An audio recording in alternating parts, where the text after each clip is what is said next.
Gloire à Dieu, Dieu vous bénisse. Au nom puissant de Jésus notre Sauveur, merci à vous qui nous suivez. Likez, abonnez-vous à notre chaîne et vraiment que Dieu vous bénisse abondamment là où vous êtes. Amen. Eh bien, nous sommes toujours heureux de partager la bonne parole de Dieu et la parole que nous annonçons est toujours fondée sur la Bible. Nous ne cherchons pas autre part, nous cherchons simplement la sagesse de Dieu dans la parole de Dieu. Nous ne sommes pas là pour vous raconter des contes, ou je sais pas quoi, des fables, mais nous sommes là pour vous parler de la parole de Dieu. Dieu vous bénisse. Le titre de mon message aujourd'hui, c'est la vie pratique dans la vie chrétienne. La vie pratique dans la vie chrétienne. C'est vrai que nous sommes des hommes de l'esprit. Nous faisons partie des mouvements de l'esprit. Eh bien, dans nos églises, on parle en langue. Dans nos églises, il y a des miracles. Dans nos églises, il y a la prophétie. Dans nos églises, il y a les dons spirituels. Mais ce que j'ai remarqué en tant que pasteur, c'est que beaucoup de chrétiens ne réfléchissent plus par rapport à leur cerveau. Beaucoup de chrétiens sont venus au Seigneur et ils ont mis leur cerveau en off. C'est vrai que le Saint-Esprit fait des choses extraordinaires, mais Dieu ne nous a pas donné un cerveau pour qu'on puisse mettre notre cerveau de côté. Nous devons réfléchir. Bien connaître les versets, c'est une chose, c'est bien. Alléluia. Venir à l'église, matin, midi, soir, c'est bien. Plaire à Dieu, marcher sur la parole de Dieu est une chose extraordinaire. Mais j'ai remarqué que beaucoup de chrétiens mettent leur cerveau en off. Certains même ont fait des grandes écoles. Mais quand tu parles avec eux, on dirait qu'ils ont éteint leur cerveau. Et cela vraiment m'étonnera chaque fois. Tu veux dire quelque chose? Oui. Bonjour pasteur. Oui.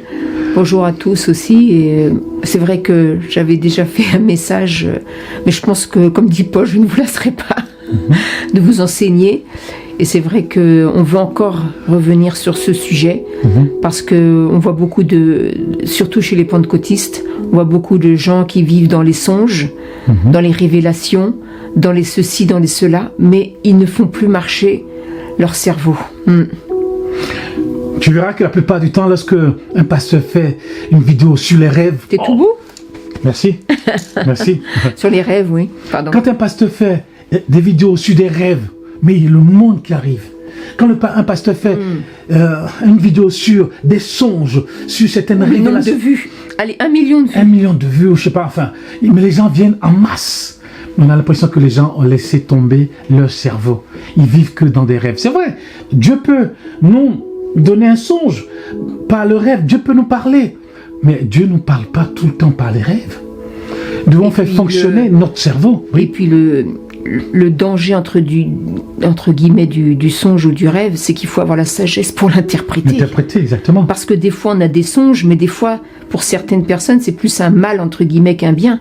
Parce que quand on voit Abraham, le Seigneur lui a révélé certaines choses, mais il a voulu forcer la main de Dieu pour accomplir ce que la promesse de Dieu. Et c'est ça il faut avoir la sagesse après.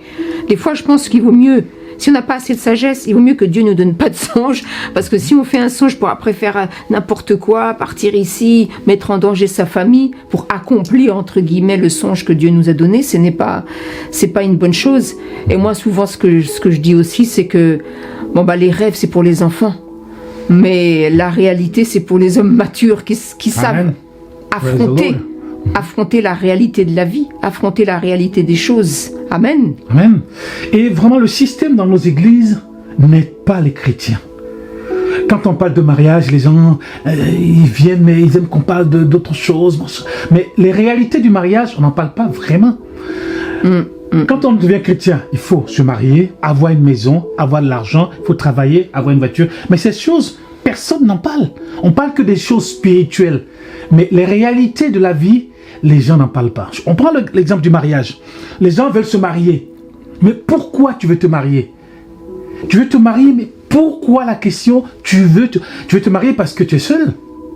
Tu veux te marier parce que tu as besoin de quelqu'un pour être dans ton lit.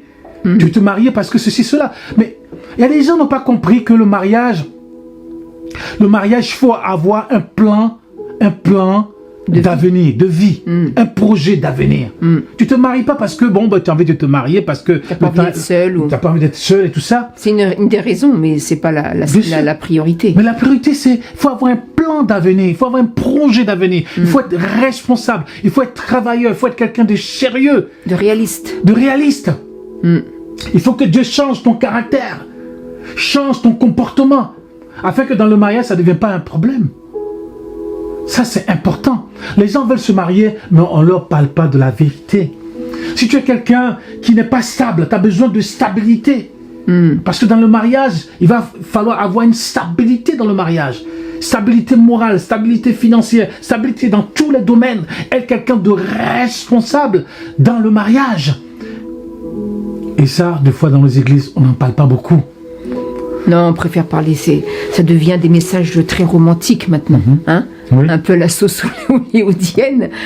Donc, nous, la réalité du mariage, parce que nous, parfois, les femmes, on va dans le mariage, pourquoi? Parce qu'on a envie que le mari nous fasse des bisous toute la journée, qu'il nous dise je t'aime, qu'il nous offre des fleurs, mais ça, c'est vraiment pas du tout. C'est dans les films, hein, des fois. Hein. Ils ont beaucoup de regarder les films. Si, de temps en temps, oui, très bien. Oui. Très bien, on va pas dire non. Mais c'est pas ça la solidité. Toute la journée, je sais pas.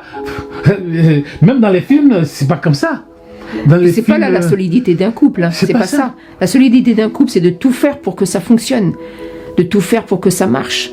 La solidité d'un couple, c'est pas les bisous. Bien sûr, il faut en avoir. La solidité d'un couple, c'est pas l'argent. Mais bien sûr, il faut en avoir. La solidité d'un couple... Mais pourquoi ce soeur, il m'a pas fait bisous? Pourquoi il m'a pas dit ci? Pourquoi il m'a pas dit ça? Beaucoup, je sais pas, on les a éduqués comme des... Je sais pas... la belle au bois dormant ou la belle et la bête ou je sais pas quoi, mais dans le mariage ça devient autre chose. Et il est important de savoir que le mariage c'est pas pour les enfants, le mariage c'est pour les adultes. Si on t'a éduqué comme un enfant, c'est même pas la peine de venir dans le mariage.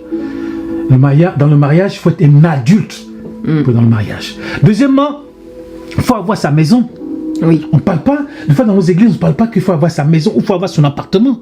Parce que il y a des gens, ils ont jeté leur argent dans les locations, toute leur vie, dans les HLM, alors qu'avec cet argent-là, ils pouvaient acheter un appartement ou acheter une maison. Mais dans nos églises, on n'en parle pas. Les gens louent des appartements dans les HLM. Mais au lieu de prendre cet argent pour investir. Parce que dans la vie, on ne leur dit pas que dans la vie, il faut travailler, il faut épargner, et investir. Travailler, épargner, soit créer son entreprise. Et dans cela, il faut acheter sa maison ou acheter son appartement. Certains n'ont jamais, même pour acheter un petit bout de terrain, ils ne sont jamais posé la question, où est-ce que je peux acheter un petit terrain qui peut prendre peut-être de la valeur, et après même peut-être que je peux vendre ce terrain, et puis acheter un autre, ainsi de suite. Certains n'ont jamais pensé à ça.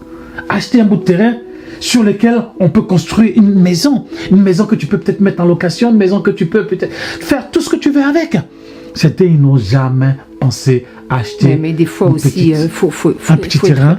Faut dire voilà, et se dire aussi que des fois il y a une pression aussi par rapport aux finances, par rapport aux offrandes aussi. Et c'est vrai qu'il faut donner à l'Église, mais aussi il faut pouvoir être sage et ne pas, comme dit Paul, se dépouiller de tout. Ça, il faut être sage aussi. Si tu te dépouilles de tout, mais que tu n'investis pas pour tes enfants, tes enfants sont misérables, ils mangent pas bien et tout ça. Faut être sage en tout. Faut vraiment, encore une fois, vraiment faire utiliser son cerveau, réfléchir. Alors des fois, il est bon toi, je sais que tu fais très souvent ça, tu rentres en toi-même. Moi aussi, des fois, je rentre en moi-même. Des fois, je suis dans ma chambre et je réfléchis devant le Seigneur et tout ça. Je réfléchis à mes actions, je réfléchis à telle ou telle chose. Il est important aussi de bien gérer son argent. Peut-être que... Ah oui, tu vas parler après, pardon, vas-y, continue. On va prendre Philippiens 4, verset 19. Philippiens 4, verset 19. On dit la parole de Dieu. C'est Dieu qui donne la richesse. Mais quand Dieu nous donne, nous devons savoir gérer. Mais certains, tellement, ils sont out de cela, Dieu ne leur donne pas la richesse. Et mon Dieu pourvoira à tous vos besoins, conformément à sa richesse, avec gloire en Jésus-Christ. Et c'est Dieu qui pourvoit. C'est Dieu qui pourvoit selon toute sa richesse. Et qu'est-ce que Dieu va dire à Salomon? 1 Roi 3, verset 13. Qu'est-ce que Dieu va dire à Salomon? Hallelujah. Praise the Lord. Je te donnerai en outre ce que tu n'as pas demandé, des richesses et de la gloire en si grande quantité qu'il n'y aura pendant toute ta vie aucun roi qui soit ton égal. C'est Dieu qui donne la richesse. Quand on lit la parole de Dieu, c'est Dieu qui donne, parce que tout appartient à Dieu. Tout ce que nous avons sur la terre appartient à Dieu, et c'est Dieu qui donne. Mais attends, des fois aussi dans les enseignements, on entend des enseignements qui détournent ça pour dire Dieu donne toute la richesse, Dieu pourvoira tous vos besoins selon sa richesse. Ah, bon ben écoute, donc c'est bon, j'ai pas besoin de réfléchir, le Seigneur va faire descendre un ange, il va y avoir une corne d'abondance là qui apparaît comme ça. Il faut travailler dur. Travailler dur. Si tu ne descends pas d'une famille de Rothschild ou je ne sais quoi, il faudra travailler dur. Il faudra travailler dur pour pouvoir t'en sortir. Bien sûr, avoir ta maison veut dire avoir un terrain, savoir combien coûte le ciment, savoir combien coûtent les briques, savoir aller même dans les endroits où on vend les matériaux pour voir les prix et comparer les prix. Et même, voilà, il faut, comme dit le Seigneur, que quand quelqu'un bâtit une tour, il faut qu'il regarde avant de voir s'il peut bâtir cette tour-là. Et quand tu achètes une maison ou un terrain, tu dois réfléchir. Tu te dire, est-ce que je peux acheter, donc combien ça va me coûter, donc voilà, peut-être qu'il faudra que je fasse des heures supplémentaires à mon travail pour pouvoir, mais aussi il faut comprendre que c'est un investissement, tu vas laisser quelque chose à tes enfants, c'est très important. Et même à la banque, prendre rendez-vous à la banque pour savoir si tu peux faire un prêt pour la construction de ta maison ou pour acheter un appartement. Déjà commencer petit, peut-être déjà un appartement. Tu peux commencer petit ici, les gens commencent par un appartement ou ils commencent par un studio et après ils vendent le studio, il a déjà un apport et ainsi de suite. C'est ce que les gens font. Mais les gens, ils sont ici, du moins qu'il est dans son HLM, il mange son gombo, il mange son foutou, sa sauce graine, il ne pense plus à rien. Pour lui, c'est fini. Et la vie continue comme ça. Il regarde son émission de télé le soir. Voilà, où il regarde ses matchs de foot. Et la vie continue comme ça. Et les années passent. Et les années passent très très vite. Et après, ils n'ont rien. Ils n'ont rien pour eux-mêmes. Ils n'ont rien pour leurs enfants. Ils n'ont pas pu aider les gens. Et ainsi de suite. Mais on a l'impression que les gens, ils ont mis leur cerveau en off. Ils ont mis leur cerveau en off. Pour le mariage, pour la maison, les gens, on ne sait pas qu'est-ce qu'ils font dans les églises, ils sont là comme ça. Même pour l'argent. Certains, dès qu'ils ont l'argent, on a l'impression qu'ils commencent à trembler. L'argent ne dure pas dans leurs mains, ils commencent à trembler. Ils font des dépenses impulsives, c'est ça? Oui, c'est ça. Impulsives. C'est-à-dire qu'il y a des choses qu'ils n'ont pas besoin, ils achètent. Ils ne réfléchissent pas. Ils ne savent pas ce que c'est qu'un actif, ils ne savent pas ce que c'est qu'un passif. Un passif, cela veut dire que c'est quelque chose qui ne va pas t'apporter des bénéfices. Un actif, c'est quelque chose qui va te rapporter de l'argent. Ils ne savent pas ce que c'est.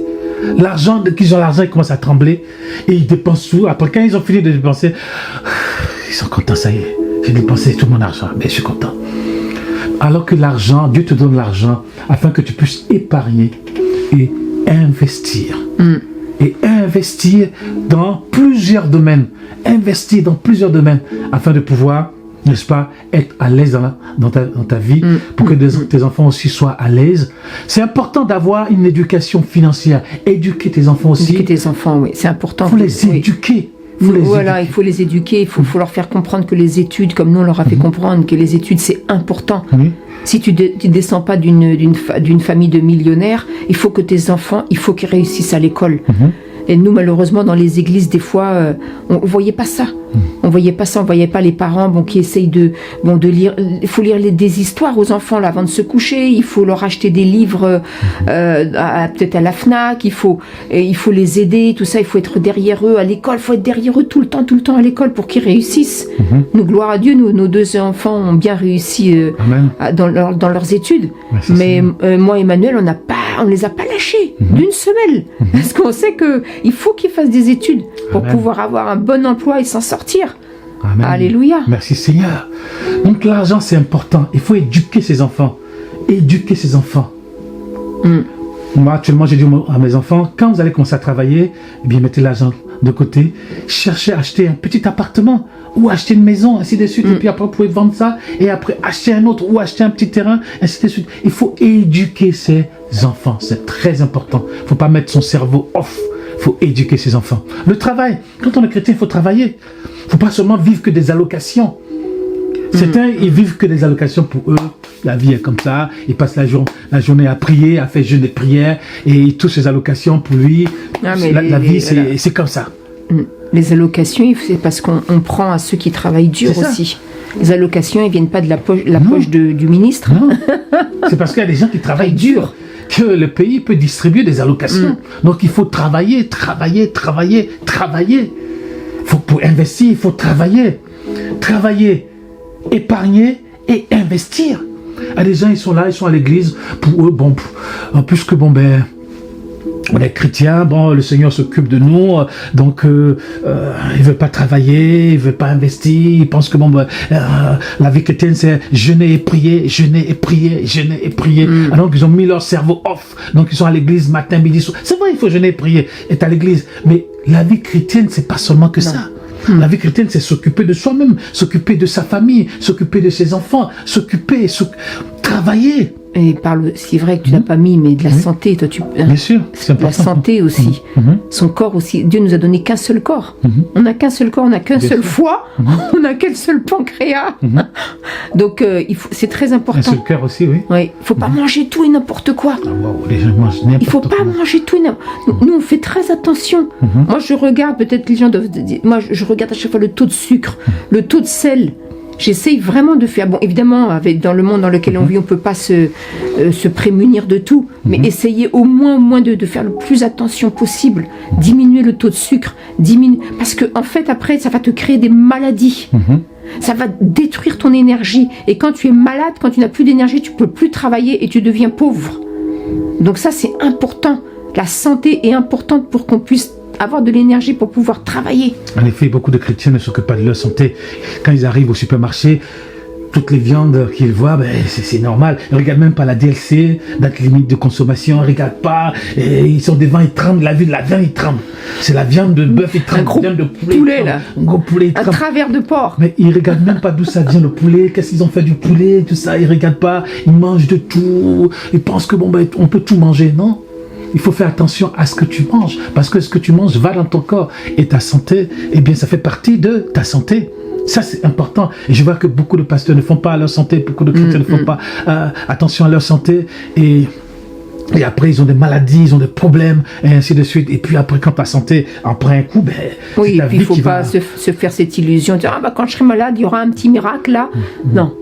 Des fois, le Seigneur, il n'est pas à notre disposition pour faire un miracle ici, un miracle là. C'est à nous de faire attention là aussi. Dieu nous a donné un corps et nous devons nous occuper de notre âme, de notre corps et de notre esprit aussi. Nous devons nous occuper de notre corps, c'est important. Amen. Je parlerai aussi de la voiture. Tu verras qu'il y a beaucoup de chrétiens qui les voient dans leur voiture, mais les voitures à jeter. Des vrais cercueils. Oui. On les entretienne pas, ils ont dit j'ai peur d'aller chez le garagiste, oh là là je vais avoir... Mais si tu vas pas chez le garagiste, c'est comme ceux qui veulent pas aller chez le médecin. Si tu as peur d'aller chez le garagiste parce que tu vas... Mais si tu attends, c'est pas 300 €, c'est 3000 € que tu vas avoir. Même ta voiture, elle sera complètement cassée. Oui, mais c'est ça. Au pays, même ici, des fois, des gens, ils prennent même pas soin de leur voiture, ils vont pas voir le garagiste, ils font rien. Ils pensent que la voiture, du moment que tu mets l'essence, et ça roule tout seul. Non. Ils ne regardent pas les pneus, ils ne regardent rien. Et c'est souvent on en voit sur le bas-côté. Ouais, on les voit sur le bas-côté. Et là, actuellement, nous avons une chaîne. La chaîne s'appelle Automobile Eco. Vous pouvez aller sur YouTube et je parle des voitures électriques. Donc, pour ceux qui aiment les voitures électriques, allez sur la chaîne et vous allez voir que il y a beaucoup de choses là-bas que vous allez entendre, que vous allez voir, et vraiment que Dieu vous bénisse. Allez-vous, abonnez-vous et vous allez voir beaucoup de vidéos sur cette chaîne.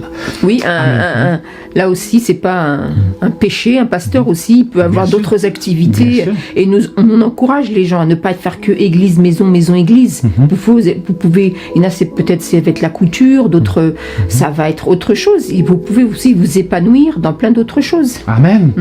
Amen. Voilà, donc on a abordé un peu le sujet aujourd'hui. Vous êtes chrétien, c'est bien. Vous allez à l'église, c'est bien. Vous aimez le Seigneur, c'est bien. Vous connaissez la parole de Dieu, c'est bien. Mais il ne faut pas éteindre son cerveau. Vous avez besoin n'est-ce pas, de réfléchir sur votre vie, réfléchir à ce que vous allez faire. Et le Seigneur est capable de faire au-delà de ce que vous pouvez imaginer, vous pouvez penser et imaginer. Ne laissez pas la vie vous diriger, mais dirigez avec la grâce de Dieu et la sagesse du Saint-Esprit. Dirigez votre vie, faites les bons choix, les bonnes décisions, mais éclairez par la parole de Dieu et par le Saint-Esprit. Amen. Nous te bénissons, Seigneur. Merci, Seigneur, pour ta parole qui est la vérité. Merci de bénir nos frères et nos sœurs. Seigneur, merci parce que c'est toi qui bénis, c'est toi qui apportes la richesse, c'est toi qui ouvres les portes, les écluses Amen. des cieux, Seigneur. Maintenant même, ouvre les écluses des cieux sur tes enfants et que tes enfants soient bénis là où ils sont, que ce soit en Afrique, ici en Europe, en Amérique, partout dans le monde, qu'ils soient bénis, Seigneur. Nous te les apportons dans le nom puissant de Jésus. Devant le trône de la grâce, bénis-les au nom de Jésus. Amen. Amen. Je vous bénisse. Amen. Amen.